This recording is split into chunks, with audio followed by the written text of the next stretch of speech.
1950 जब सारी दुनिया वर्ल्ड वॉर सेकेंड से उभर रही थी, जहां पर नुकसान की भरपाई कर रहे थे, लेकिन वहां पर वेनेजुला को मिला एक नई किस्मत, एक नया सूरज, जहां पर उनकी जमीन में मिला ऑयल। सिर्फ 2 साल में वेनेजुला टॉप 4 रिचेस्ट कंट्री बन चुकी थी। लेकिन आज वेनेजुला क्राइसिस से जूझ रही है, जो एक समय दुनिया पे राज करती थी, ऑयल मार्केट की किंग थी, पर आज उसे क्या हो गया, क्यों हो गई क्राइसिस। साल था 1498। क्रिस्टोफर कोलंबस अपनी तीसरी यात्रा शुरू की और वहां पर एक तट पे पहुंचे, जहां पर एक गांव पानी के खंभों के ऊपर रहता था, और वहां पर उन्होंने फाइंड किया वेनेजुला का।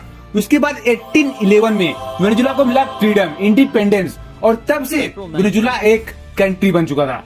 लेकिन 1950 में सारी दुनिया वर्ल्ड वॉर सेकेंड से जूझ रही थी, लेकिन तब जाके वेनेजुला में मिला ऑयल, जहां पर ऑयल का मात्रा बहुत था, और इसी कारण सिर्फ 2 साल में वो कंट्री वर्ल्ड की 4th रिचेस्ट कंट्री बन चुकी थी। लेकिन 1970 में जहां पर पूरी दुनिया में ऑयल का संकट था, किसी के पास ऑयल था ही नहीं, लेकिन तब वेनेजुला ने पूरी दुनिया को ऑयल दिया, और जहां पर डॉलर की बारिश हुई, और इससे बढ़ के वेनेजुला एक राष्ट्र, एक रिचेस्ट कंट्री थी। लेकिन 1 जनवरी 1976 में वेनेजुला में PDSV नाम की एक ऑयल कंपनी बनी, जो दुनिया की 20% ऑयल की ओन करती थी।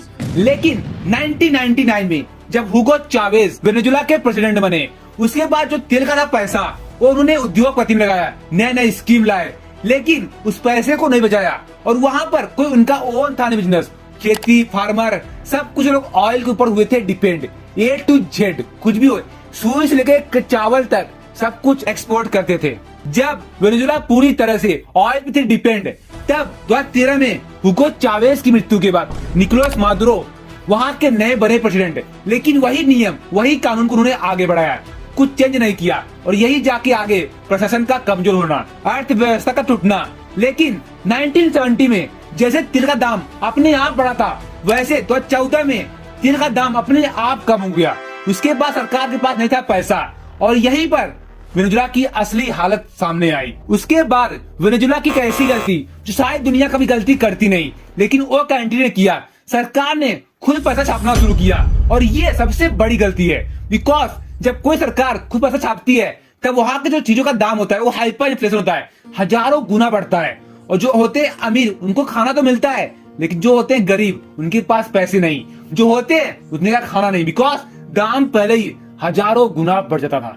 और जो सरकार ने गलती की, आज तक कोई कंट्री ने किया नहीं है। इसके कारण वेनेजुला की जो थी करेंसी, मुद्रा, वो अपने आप बेकार हो गई। इसलिए वहाँ के लोग अपना देश छोड़ के अन्य देश में जाने लगे, जहाँ पर 2019-2020 के बीच में 70 लाख लोगों ने वेनेजुला को छोड़ दिया।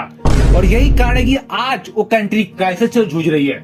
उनका एक ही थी गलती, ऑयल के ऊपर वो थे डिपेंड, पूरा डिपेंड ऑयल के ऊपर, इसलिए आज वो कंट्री क्राइसिस से जूझ रही है। लाइक कर दो भाई, शेयर, सब्सक्राइब, कमेंट।